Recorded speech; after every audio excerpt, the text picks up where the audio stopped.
하나 되게 하옵소서라는 제목으로 말씀의 은혜를 나눌 건데, 하나 되게 하옵소서가 나오니까 저도 모르게 아멘이 나와버렸어요. 여러분, 우리가 하나 되기를 소망합니다. 아멘.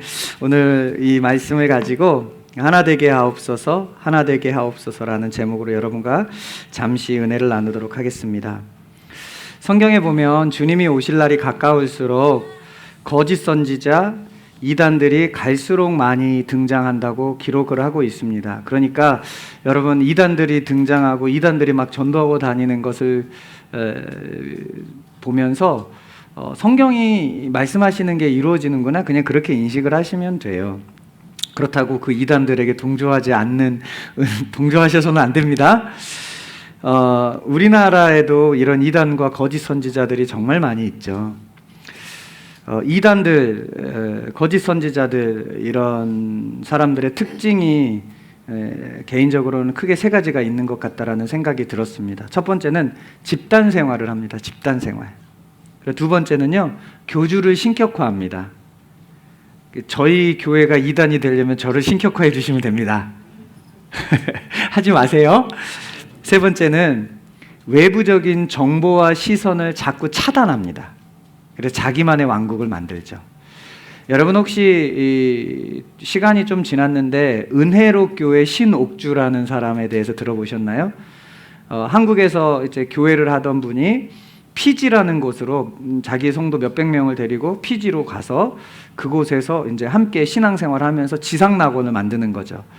그런데 그곳에서 본인을 성령이라고 하고 본인을 신격화하면서 본인을 성령이라고 그러면서 하나님의 뜻이라고 그러면서 자기를 거역하는 사람을 때립니다. 타작마당이라 그래가지고 이제 뭐 그것이 알고 싶다, 또 9시 뉴스에서도 나왔었는데요, 타작마당 하면서 때려요. 그럼 성도들은 성령님이 때리니까 또 맞아요, 할렐루야 감사합니다 그러면서 집단 생활하면서 교주를 신격화하면서 외부적인 정보와 시선을 차단하니까 분별할 수 있는 능력이 없어지는 거죠. 여러분, 신천지도 마찬가지잖아요. 우리 코로나가 처음 터졌을 때 이 신천지가 이 집단 감염에 고발이 돼가지고 이제 9시 뉴스나 이런 데 많이 나왔잖아요. 그런데 코로나가 집단 감염이 신천지에서 일어난 이유가 뭐냐면, 신천지의 전략 중에 하나가 빌라나 아파트를 이렇게 계속 매입해서 그곳에서 살게 합니다. 신천지가 문제인 게 뭐냐면, 사람들이 신천지에 들어가서 이제 신앙을 지킨다라는 명분으로 집을 나와요. 집을 나와서 살 수가 없잖아요. 그러니까 그들이 공동생활을 하는 곳으로 들어가는 거예요. 집단 생활을 하는 거죠. 그런데 그들이 어떻게 해요? 신옥주를 신격화시켰던 것처럼 이만이라는 사람을 신격화시키죠. 재림예수, 보혜사 성령 뭐 이러면서. 그리고 또 어떻게 해요? 그들이 훈련받는 기간 동안 절대로 인터넷을 하면 안 된다 그래요. 외부적인 시선을 차단합니다.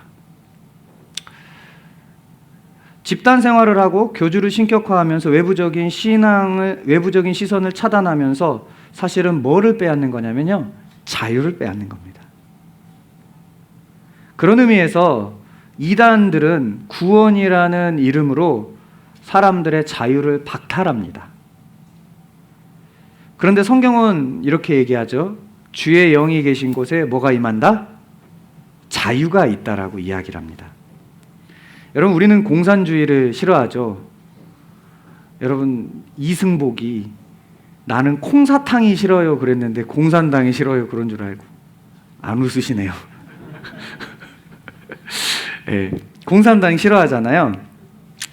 여러분, 공산주의라는 사상은요, 자유를 빼앗고 사상 안에 사람들을 가둬버립니다. 이 사상을 지키기 위해서 사람을 죽이는 일도 서슴없이 하잖아요. 북한에서 사람들을 공개 처형하고 자유를 찾아서 탈북하려는 사람들을 정치범 수용소로 보내는 이유가 뭐죠? 사상을 지키려는 거지. 그 사상이 무너지면 그 사회가 무너지기 때문이죠. 공산주의는 자유가 없는 겁니다. 그래서 공산국가에는 자유를 허용할 수가 없어요. 자유가 없다는 의미에서 북한을 보면 저는 이단이 생각이 납니다. 또 이단을 보면 마치 북한 공산당 같은 느낌도 듭니다.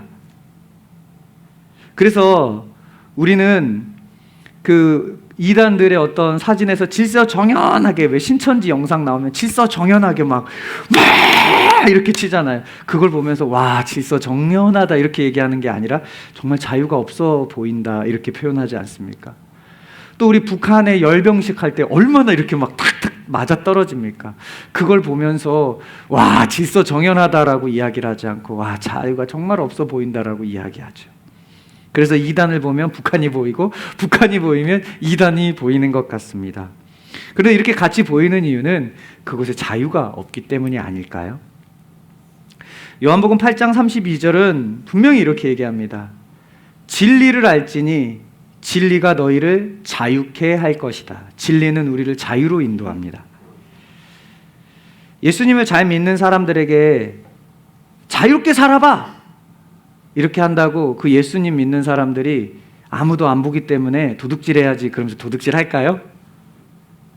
도둑질 안 합니다. 예수님 잘 믿는 사람들이 의도를 가지고 실수로 그러니까 누군가에게 해를 끼칠 수는 있겠죠. 근데 의도를 가지고 남을 해롭게 하지 않습니다. 자유를 주고 멋대로 하라고 한들 죄 가운데 머물지 않는 거예요. 여러분, 이게 자유입니다. 거리낄 게 없는 거죠. 여러분, 이런 자유는 어떻게 생겨날까요? 창세기 6장부터 9장은 노아의 홍수 이야기입니다. 우리가 너무나도 잘 알고 있는 노아의 이야기죠. 이건 예수님 안 믿는 사람들도 너무 잘 알잖아요. 하나님께서 홍수가 일어나는데 노아의 가족들을 방주에 태워서 구원하시죠. 근데 이 노아의 가족이 탔던 노아의 방주는요, 앞뒤 사방이 다 막혀 있었어요. 그러면 여러분, 이 방주 안은 엄청나게 어두컴컴했겠죠. 자유로운 활동 이 배 안에서 하기가 너무 어렵겠죠. 밖에 나가고 싶잖아요. 쉽지가 않잖아요. 자유가 박탈된 장소예요. 그런데요, 그 노아의 방주에 창이 하나 뚫려져 있음을 성경은 이야기합니다. 어디에서 뚫려져 있냐면 옆에 우리 창이 뚫려져 있는 게 아니라 우리 또 집사님 한 분이 또 이렇게 해주셨네요. 위에 뚫려져 있어요. 맞습니다. 그 천장으로 노아의 가족은 홍수가 일어난 1년, 홍수는 1년 동안 일어나서 땅을 밟는 기간까지 딱 1년이 걸려요. 1년이라는 기간 동안 방주에서 누구를 바라본 거냐면 뚫려진 창으로 하늘의 하나님을 바라본 겁니다. 여러분, 이단들은 교주에게 시선을 두게 하고 공산주의 북한은 김정은에게 시선을 두게 합니다. 그러나 진리는 어디에 시선을 두게 하냐면 하나님께 시선을 두게 합니다. 이단의 교주와 북한의 김정은에게 시선을 두면 자유를 잃어버립니다. 그러나 하나님께 시선을 두면 그때부터 진정한 자유가 임합니다. 하나님께 시선을 고정한 노아의 가족은요, 방주에 나왔을 때부터 어떤 시선으로 세상을 볼 수 있냐면 하나님의 시선으로 세상을 볼 수 있습니다. 하나님의 시선으로 세상을 보며 살아가는 사람들에게 진정한 자유가 찾아옵니다. 그런 의미에서 자유롭지 않게 살았던 노아의 방주의 삶은요, 자유의 삶을 찾아가는 통로였던 거예요. 저는 우리 이 예배가 주일날 예배 막 자유롭지 않은 것 같잖아요. 남들 여행 가는데 막 와야 되고. 여러분, 이곳이 진짜 자유를 찾아가기 위한 방주인 줄로 저는 믿습니다. 그런데 여러분, 이 교회뿐만 아니라 우리의 모든 신앙이 사실은 노아의 방주가 되어야 합니다. 그래야 나의 시선, 나의 세계관, 나의 삶의 습관과 태도가 하나님의 것으로 바뀌어지기 때문입니다. 그것이 진정한 자유의 길입니다. 이런 자유가 있는 사람은요, 다른 사람들하고 대화하고 다른 사람을 대하는 것에서 굉장히 여유가 생겨요. 포용력이 있는 겁니다. 여러분, 예수님은 진짜 자유로운 분이셨죠. 예수님 얼마나 많은 포용을 하십니까? 당시 모두가 외면했던 나병 환자 있어요. 전염병이거든요. 그런데 예수님께서 이 나병 환자를 서스름 없이 다가가셔서 대하고 포용합니다. 죄인 창녀, 사람들은 외면합니다. 가까이 하질 않아요. 그러나 예수님 어떻게 하세요? 그들 자유롭게 가서 만나고 포용하시죠. 진리 안에서 자유한 사람은요, 예수님처럼 포용력이 커질 수밖에 없습니다. 그런 의미에서 진짜 진리를 많이 아는 사람들은 포용력이 커집니다. 여러분들은 얼마나 포용력이 크십니까? 포용한다는 건 용납한다는 게 아니에요. 죄를 용납하고 악한 것을 용납한다는 게 아닙니다. 혹시 그런 모습이 있을 수 있어요. 그러나 그럼에도 불구하고 존재 자체를 사랑하는 거예요. 용납한다 그러니까 내가 술 먹는 거 용납해줘, 이런 거 아닙니다. 술 얘기가 나왔으니까 이제 제가 이제 목자들을 다음 주에 목자들 모임을 할 건데, 부흥하는 상황에서 교회가 와르르르 무너지는 가장 큰 이유 중에 하나가 뭔 줄 아세요? 이제 사람들 만나면 되게 좋거든요. 그럼 이제 목장 모임이나 이런 모임에서는 어쩔 수 없이 제가 주는 이 목장 모임지에 은혜를 나눠야 돼요. 근데 이제 친해지면 밖에서 만나요. 밖에서 만나면 어떻게 돼요?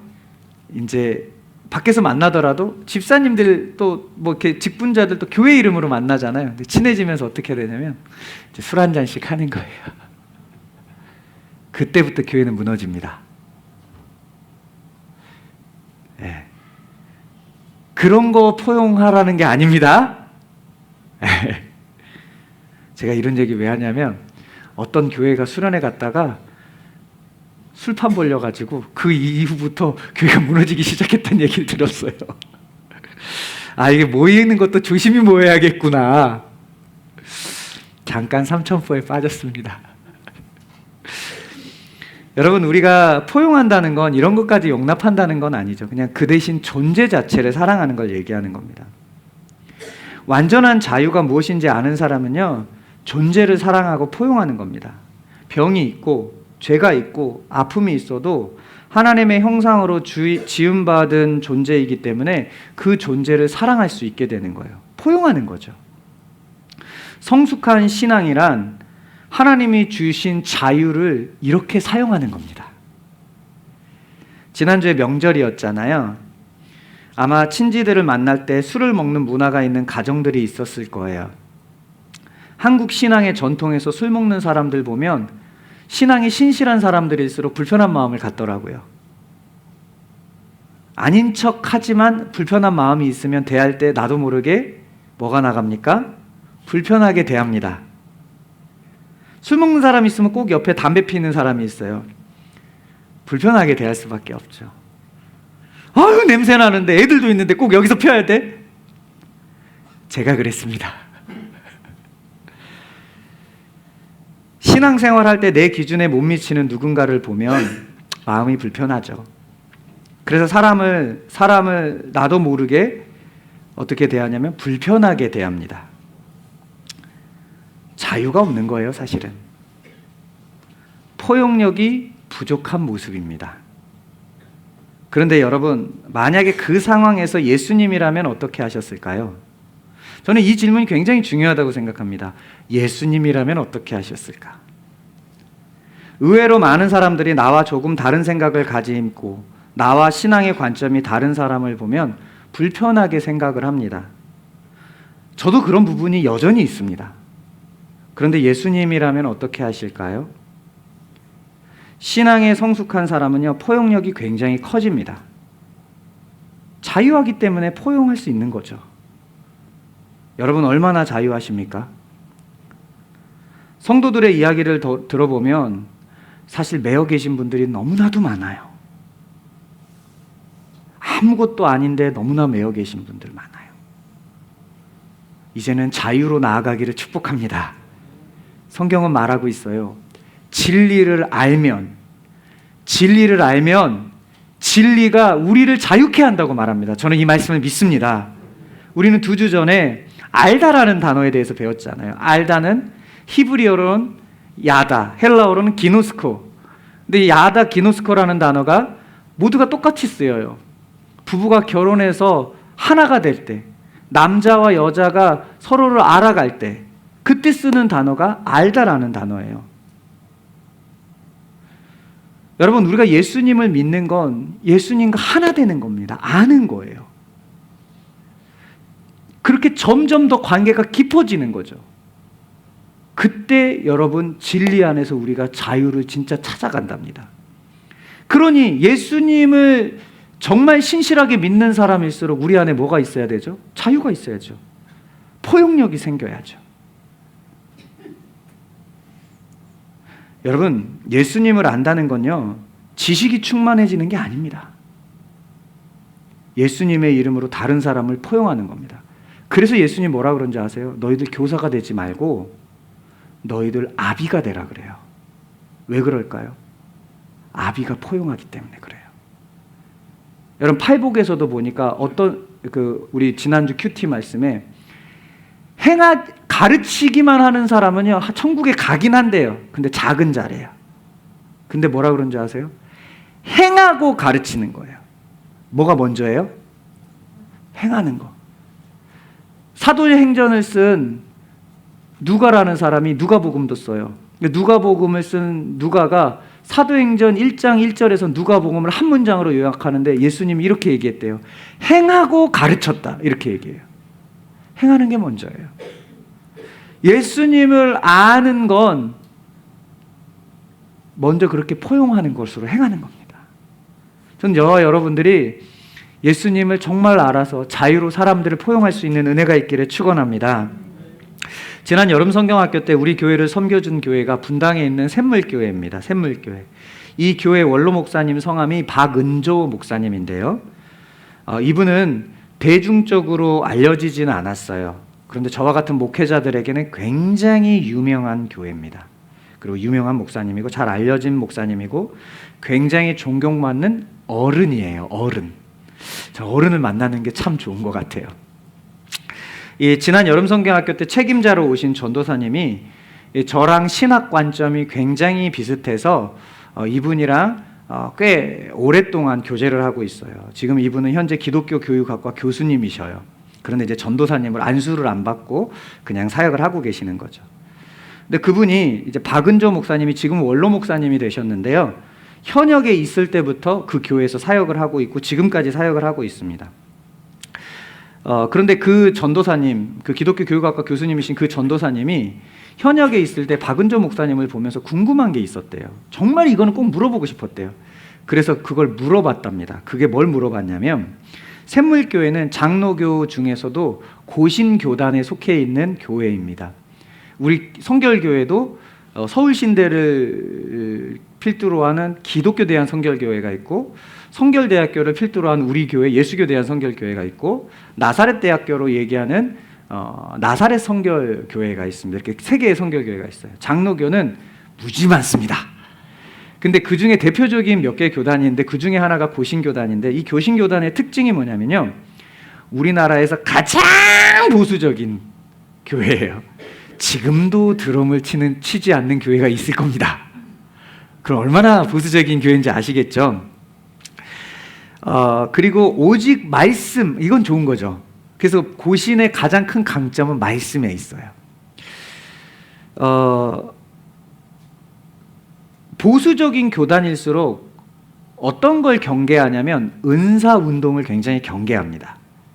은사. 그런데 이 보수 교단인 고신 측에 속해 있는 그 교단에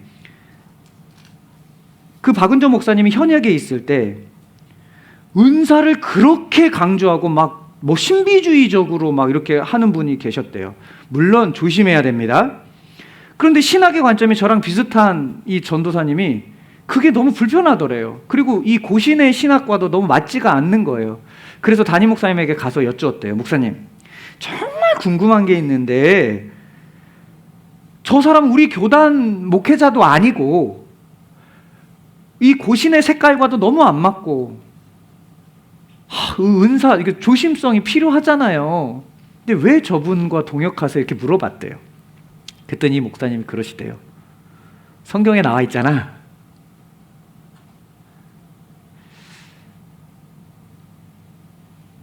물론 조심해야 되지만 성경에 나와 있는 걸 거절할 건 없잖아요. 교단의 색깔은 그런 사람 포용하기 어려워요. 교단의 색깔은. 그러나 성경의 색깔은 포용하고 있어서 그분이 포용한 겁니다. 제가요, 그 이야기를 듣고요, 야, 이분 진짜 어른이다. 그분이 은퇴 나이가 안 됐는데 하나님께서 은퇴하라는 마음 주셔서 그냥 그 자리에서 은퇴해버리셨대요. 아, 이분 진짜 영적 어른이다.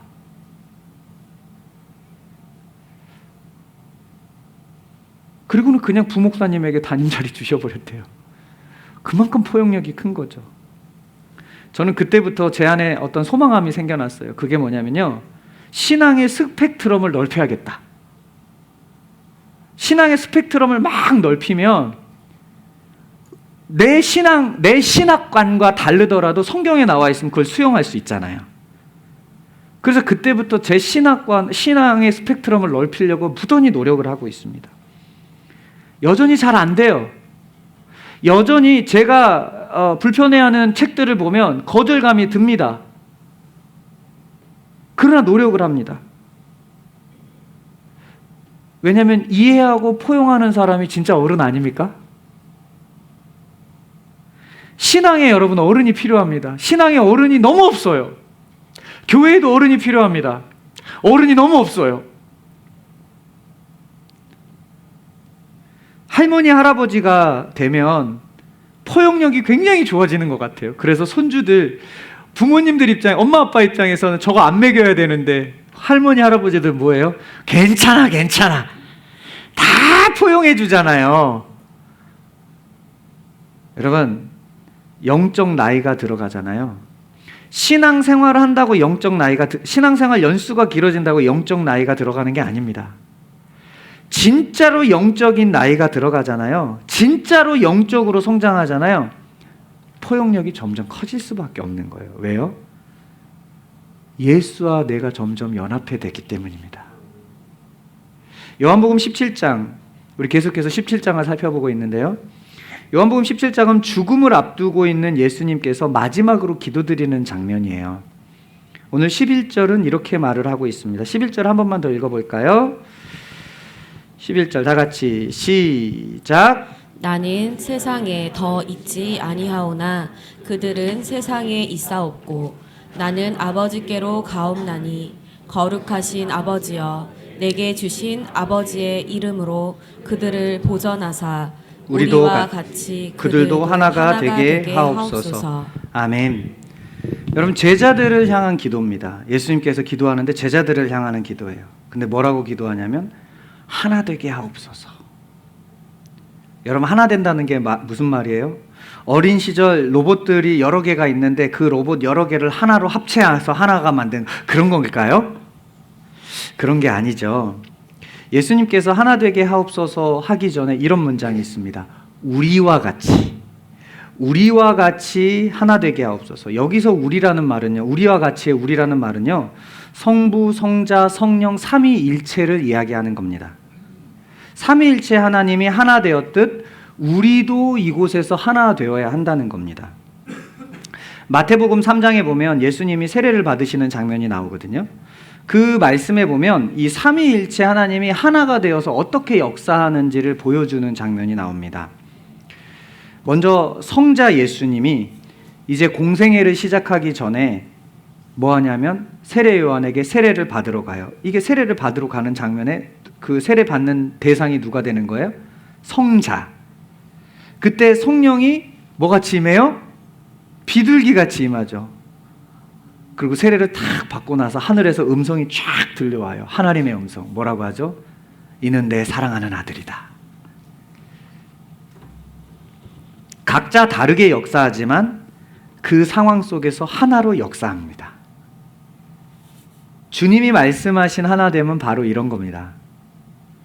어떤 사람은 말씀 중심으로 신앙생활이 편한 사람이 있어요. 또 어떤 사람은 기도 중심으로 신앙생활이 편한 사람이 있어요. 어떤 사람은 그저 뭐든 열심히만 참석하는 사람이 있습니다.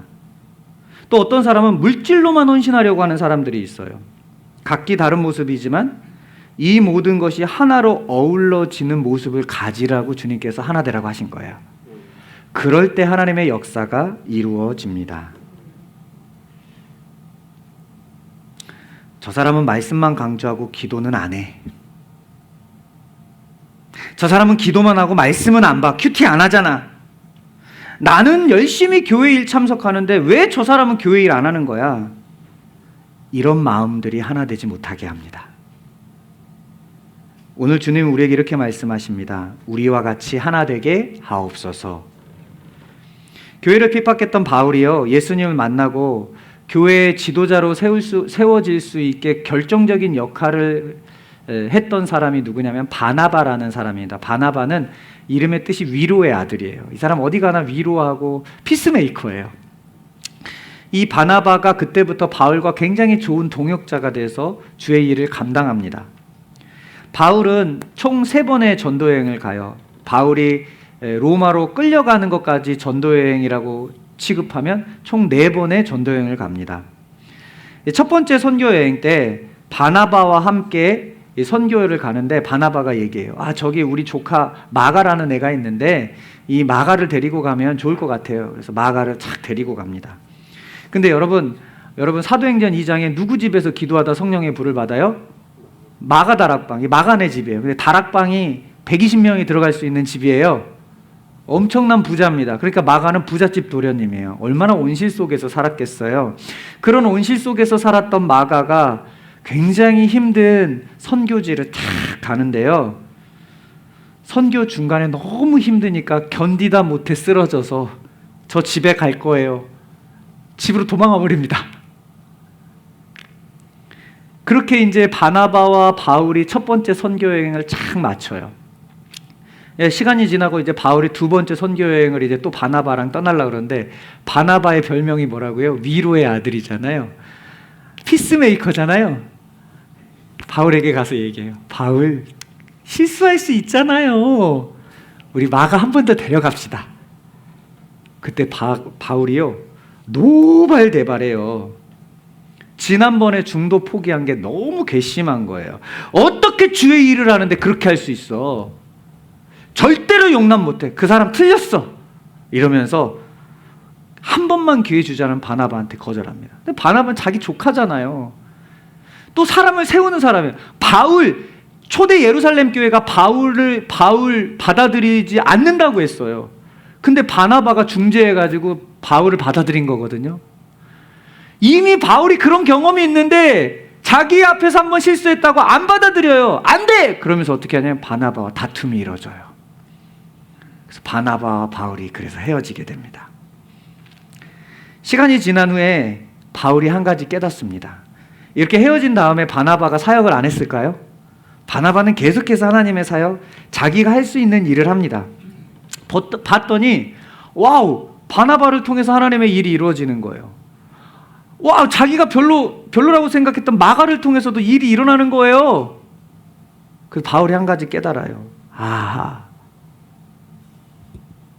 내가 아니라고 생각했던 저 사람들도 하나님의 자녀로서 하나님께 쓰임받고 있었구나.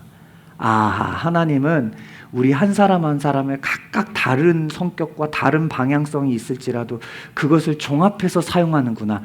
그렇게 하나로 사용하시는구나. 이걸 깨닫습니다. 나중에요, 바울이 로마로 끌려가서 감옥에 있을 때요, 이렇게 얘기를 해요. 마가를요, 나의 동역자다. 이렇게 표현을 합니다. 왜 그렇게 표현했을까요? 한몸 된 자녀임을 깨달은 거예요. 동역자인 걸 깨달은 거예요. 하나님 앞에서 하나라는 걸 깨달은 겁니다. 이런 바울의 자유함이 자기의 생각과 좀 잘못된 사람이지만 마가를 수용할 수 있게 된 거예요. 이 자유함이 있었기 때문에 바울을 통해서 이방으로 로마까지 복음이 흘러간 거 아닐까요? 그 복음의 씨앗이 결국엔 로마가 국교가 되고 그 로마를 통해서 온 세계가 복음화가 되게 하는 그런 놀라운 일이 일어나지 않았을까요? 나와 목소리가 다르고 나와 성격이 맞지 않고 나와 신앙의 패턴이 다르고 내 생각과 일치하지 않아도 우리는 모두가 하나님의 자녀입니다. 하나님께서는 나와 다른 그 사람을 통해서도 여전히 하나님의 역사를 이루어가고 계십니다. 그것을 인정하고 포용하는 것이 성숙이고 그런 사람의 관계가 자유롭습니다. 저는 저와 여러분들이 이런 분들이 되기를 축복합니다. 12절을 한번 읽어볼까요? 12절 시작. 내가 그들과 함께 있을 때에 내게 주신 아버지의 이름으로 그들을 보전하고 지키었나이다. 그 중에 하나도 멸망하지 않고 다만 멸망의 자식뿐이오니 이는 성경을 응하게 함이니이다. 아멘. 여기서 말하는 멸망의 자식은요, 우리가 잘 알고 있는 예수님을 배신한 가룟 유다입니다. 여러분, 가룟 유다는 예수님을 3년이나 따랐어요. 그런데 예수님을 믿지는 않았어요. 여러분, 교회 열심히 다닌다고요? 안 믿는 사람 있어요. 열심히 교회 다니는 거하고 믿는 건 다른 문제예요.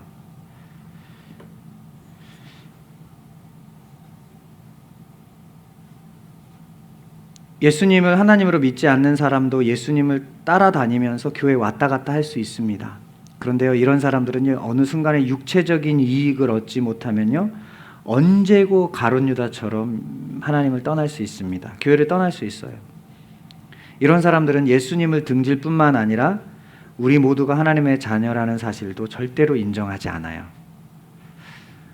유다는 멀리에 있는 것이 아닙니다. 우리 모두가 하나님의 자녀라는 사실을 잊고 오직 내 생각, 내 목소리만 내려고 하는 사람들, 포용은 없고 고집만 있는 사람들, 다른 사람의 소리를 들어보려고 하지 않는 사람들이 이 시대의 가룟 유다입니다. 자신의 생각만 진리인 것처럼 살아가는 사람들, 이 시대의 가룟 유다입니다. 가룟 유다의 끝 우리 너무나 잘 알고 있죠. 우리는 모두 가룟 유다가 아닌 하나님이 예수님께 내어주신 사람들, 제자들입니다. 믿으십니까?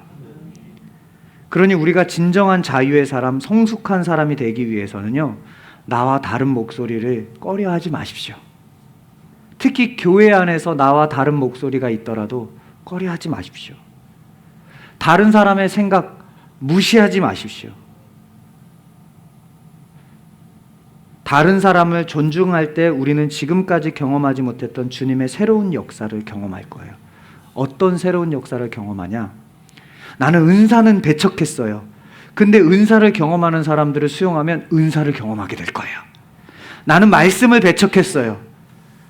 말씀을 배척했는데 말씀을 배척한 사람이 말씀을 강조하는 사람을 수용하면 말씀의 은혜를 경험할 거예요. 그러면서 지금까지 경험하지 못했던 다양한 하나님의 역사들을 경험하게 되는 거예요. 저는 우리 교회에 이런 새로운 영적 세계가 열리기를 축원합니다. 이 은혜가 우리의 것이 되기를 소원합니다. 기도하겠습니다.